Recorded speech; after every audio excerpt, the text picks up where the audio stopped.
இருக்கலாம். Number 2, you may not be recognized, நீங்கள் அங்கீகாரம் பண்ணாமல் இருக்கலாம்.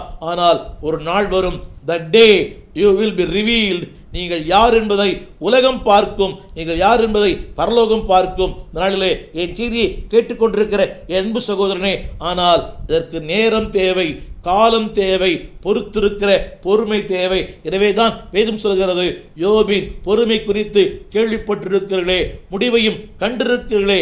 தேவன் திடீர் ரசம் அல்ல, is not an instant God. அவர் நிதானமாய் செய்வார், நேர்த்தியாய் செய்வார். அன்பானவர்களே, God is not a God of instant.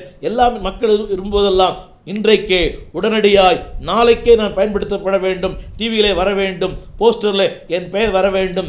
இல்லை என்பார்களே, 46 ஆண்டுகளுக்கு பிறகுதான் இப்படிப்பட்ட ஊழியங்களிலே நான் ஈடுபட்டிருக்கிறேன். காரணம் என்னவென்றால், எனக்கு தெரியும், ஏற்ற காலத்தில் ஏற்ற சமயத்தில் அவர் நம்மை உயர்த்துகிற கர்த்தர். இதுதான் திருமணி சொல்கிறது, ஏற்ற சமயத்தில் சொல்லப்பட்ட வார்த்தை. அப்படியால் வார்த்தை மட்டுமல்ல, ஏற்ற சமயத்தில் நீ பயன்படுத்தப்படுவாயானால் you will be a golden nuggets, நீ ஒரு பொற்பழமாய் விளையேற பெற்றவனாய் நீ மாறுவாய். எல்லாருக்கும் ஆசை இன்றைக்கே, இப்பொழுதே.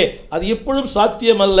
ஆண்டவர் ஏற்ற காலத்தில், திரும்ப சொல்லுகிறேன் அன்பானவர்களே, the time of promise. Number 2, the time of fulfillment.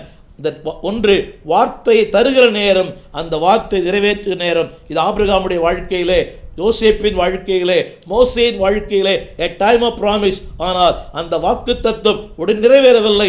அதற்காக யோபு காத்திருந்தான், ஆபிரகாம் காத்திருந்தார், மோசே 40 ஆண்டுகள் காத்திருந்தார்.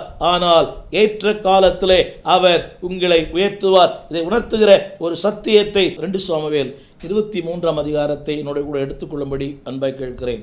இங்கே பெனாயா என்கிற ஒரு மனிதனை குறித்து உங்களோடு நான் பேசும்படி விரும்புகிறேன்.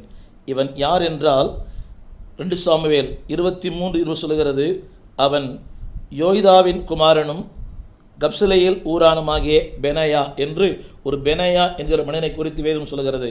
இவன் யார் என்றால், ஒரு காலத்தில் அன்பானவர்களே, தாவீதின் அரண்மனையில் இருக்கிற 30 பேரோடு கூட இவனும் ஒரு சேவகனாக இருந்தான். நன்றாக கவனிக்க வேண்டும்.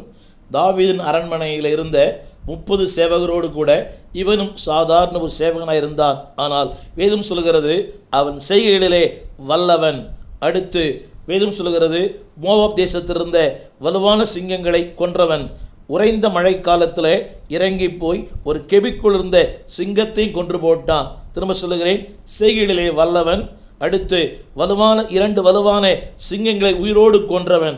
3வது, உறைந்த மழைக்காலத்திலே, அதாவது கெபிக்குள் இறங்கி அந்த சிங்கத்தை கொன்று போட்டான். அப்படி யோசித்து பாருங்கள், ஒரு